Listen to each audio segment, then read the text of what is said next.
കണ്ടത് പോലടി പരിചയമുള്ള മുഖമടി പെണ്ണുങ്ങളെ കാണുമ്പോൾ മാത്രം തോന്നുവി പരിചയം അങ്ങനെ പറയല്ലടി ബേജാറാകുന്നുണ്ടടി ഷോപ്പിൽ പോകുമ്പോൾ എന്തിനാ ഇത്രയൊരുക്കമെന്തിനാ പെണ്ണുങ്ങളുടെ മുമ്പില് ചെത്തി നടക്കുന്നെന്തിനാ മിണ്ടല്ലടി നീ സാഹിറ വേറെ പെണ്ണുങ്ങൾ എന്തിനാ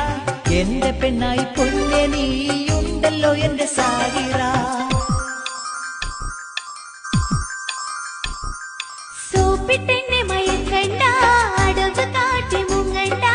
ഇന്ന് നിങ്ങളെ കൂടെ ഞാൻ ഷോപ്പിലേക്ക് വന്നിടാം അയ്യോ എന്റെ സാഹിറ കടുങ്കയൊന്നും ചെയ്യല്ലേ നിന്നെയാണ് ഞാൻ നോക്കിയാൽ